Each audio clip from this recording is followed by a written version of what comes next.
Super Turbo Championship Edition. Alright, you heard the man. This game is called Guacamelee, and this is the world you'll be living in for at least 5 hours of gameplay. I like to make it about 10 hours of amazing fun. It's a side-scrolling platformer that's learned a lot from its predecessors. If you want to learn a lot about classic games and the way that they should be and the way things are now because of them, watch a guy named Ego Raptor on YouTube. He's taught me a lot about video games. I'm not ripping him off. I thoroughly enjoy watching his long videos about Mega Man and Castlevania and such. So, check him out after this video, before this video. If you never check him out, I don't care. But here you go. So, Guacamelee, classic beat 'em up, you think? Hitting the square button a lot? Getting lucky with combos? No, you gotta do stuff. You gotta traverse the world with all the stuff you learn throughout the entire game. Maybe you can get lucky every once in a while, you know, but the game can be brought to life so much better if you just learn from what it's trying to teach you through its subtleties and what's learned from other games in the past like Castlevania, Zelda, Mario, Mega Man, you name it. It knows what works. Old platformer games brought to new gen consoles. This isn't your uncle's naked basement game. This is your new game. And Juan, your main character, he's a badass. I don't know if I can quite describe him the way this lady can, but I'm going to try to throughout this video. But anyway, I threw a little clip in here to describe the way that Juan, your main character in Guacamelee, is. He beats up these little dudes, no big deal, but here's how he really is.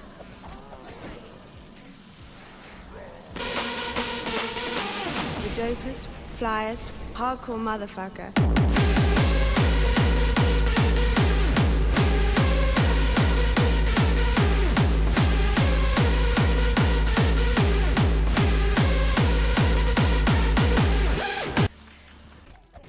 So anyway, you can do all sorts of fancy stuff with this toss that you've learned with the triangle button.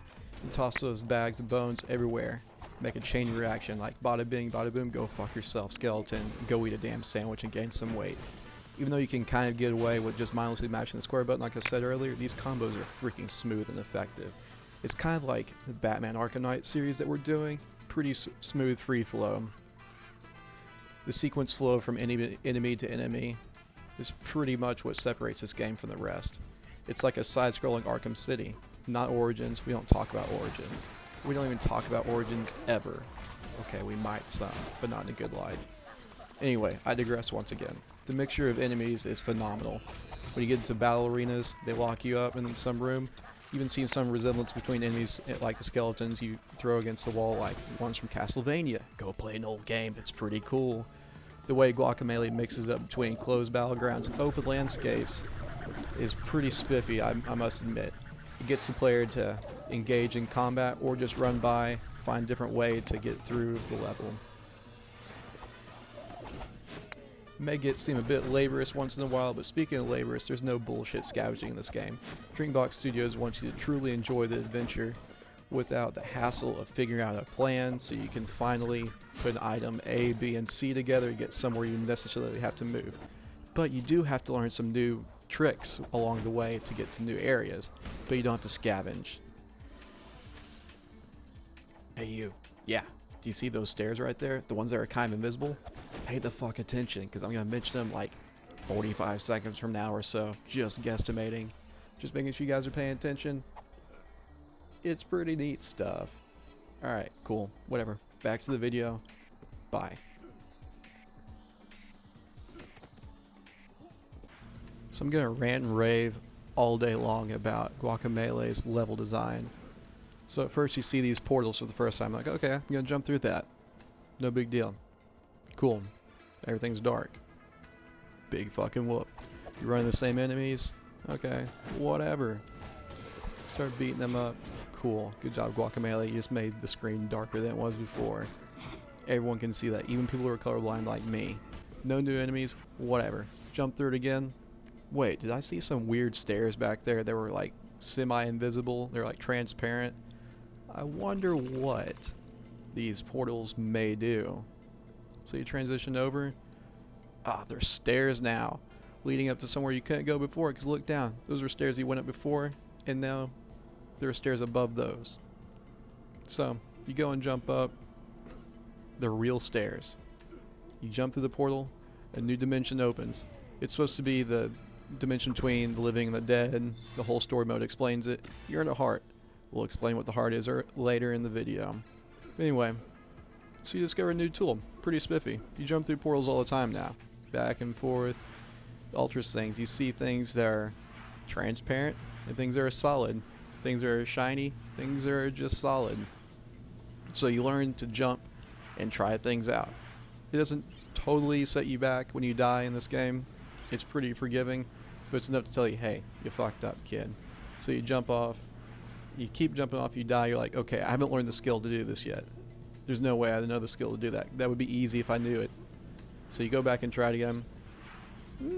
I could do it, for sure. But there's not a portal there. How the hell do I do it? We'll find out later. So, you learn other things. You can't do it yet. But it gets you go back through the levels, let you meet Donkey Kong, whatever. Another part of level design, these little trapdoor things. Pretty spiffy. That was the first one. It was only one. Jump up. Progression of 2, 3. Alright, cool. We'll learn. We're not so great at it right now. We're not expected to be great at it. So we progress.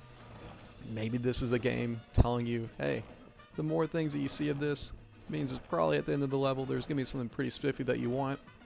But you'll have to get through a whole lot of these things and know how to use them. Let's see how it pans out. Well, there you go. An entire fucking room full of them. So, you don't have to be a fucking expert. You know what to do now. You jump on them, you die, you learn, whatever. It sets you back. Risk-reward system is amazing. You learn, you fail, oh crap, didn't fall the right way. So, gotta start from the beginning. Whatever, no big deal. We've done it. There's been like 4 rooms just full of these things. And progression leading us to this point. We've trained for the past 5 minutes for this, kids. We've got this.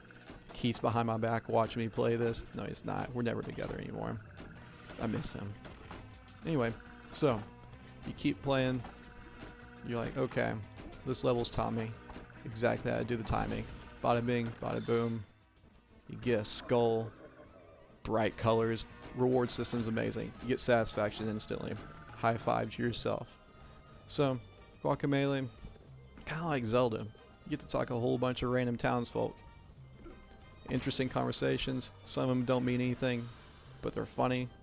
Some things, they lead to another, like these little exclamation marks. They give you little side missions to go do. Give you some money, get some cash. Who knows what cash is for in this game? We'll find out later. Some of you gotta go back and read twice just for fun. But everyone in the town's got something to tell you, and you're there to listen and or read from the screen because they don't really speak. So, you go through town, have some fun with it, and you just keep going around, meet some luchadors. They tell you like, alright, whatever, speaking some Spanish. You don't know anything, but you just mess around with the game. Make a 5-hour gameplay into about 10 hours just worth of fun, reading, and knowing about these random rooster little hot sauces. So you go meet some people. Hey, we'll teach you some combos. Pretty easy stuff. You've been mashing square. We need to teach you some things, kiddo. So, Mr. Chicken's got his way with his little magical robot chicken, whatever skeleton bullshit things going on. Well, who cares? Square, square, square. Got it. Whatever. Been doing this the whole day, sir. Thank you. Alright, whatever. We're gonna up the level ante a little bit. Add a little circle in there. Who cares? Been doing this for weeks. Alright, getting a little fancy. Getting fancy. Who knows? Maybe these may come in handy later on, so I'll just stick around and do it. You're like, oh shit, this is annoying. Alright, I'm gonna fail.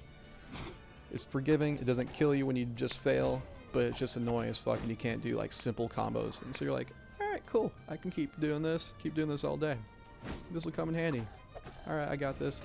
And you're like, screw it, I got it. Whatever. Intenso. Intenso erection for this little boss battle. Go into a castle, you're on a little speedboat, aka not a speedboat. You get a whole entire mass of little skeleton buddies around you, throwing their boners and dicks around at you. So you're running around with your Intenso. I know that combos get through here. Even with Intenso on your in basic god mode, you get to beat the shit out of that big guy. It's pretty satisfying, because you've been through it. You didn't have to go through the training, but it was there for you. You don't have to do things. But you can. It's nice. And after you beat up some bad guys, you can go mess around and run around and beat some extra bad guys up you don't need to. Just so you get extra cash, spend it on things you don't even have money for. But it's a nice reminder, hey, you've got this ability, you can upgrade it. You're only at level 1. You're a basic luchador. You need to go full on Nacho Libre, Jack Black, going through in his tights. Eats for fun. So, you go. After you realize you can't buy any new abilities, go look at the costumes. It's pretty cool. You pay with silver instead of the other money that you got. Whatever. Look through pretty spiffy costumes. Might as well play as a chicken. That's kind of cool. Run around Mexican town as a chicken. Whatever. Pretty cool options. Spice up the game a little bit. Good job, Juice Box, or Drink Box. Drink, my bad. Anyway, you have great conversations with the enemies you meet. I don't know, this one's pretty much my favorite, but there are 2 I'm going to show you. I'm just going to leave you with just to watch and read on your own. I'll stay quiet.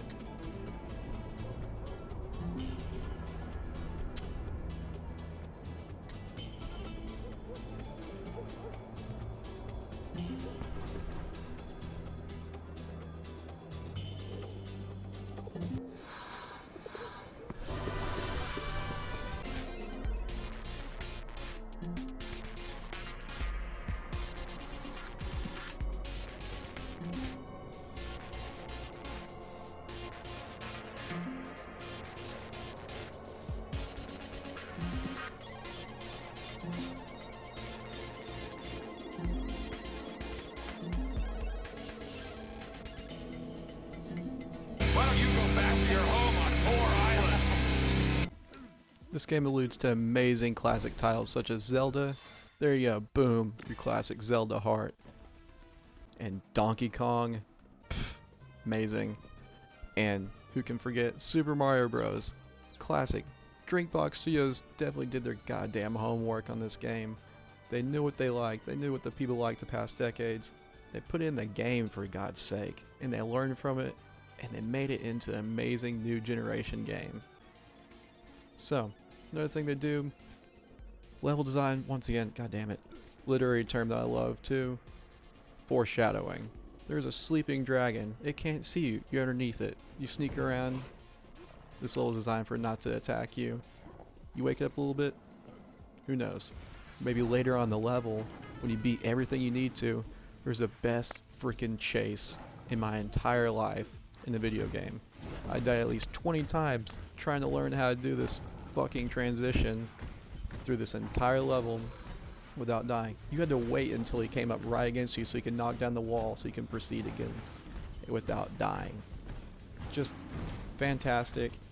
Foreshadowing made it even better. You're like, I know who that guy is. He's not some random ass boss that comes in. And it leads up to one of the best illusions I've ever seen in a video game.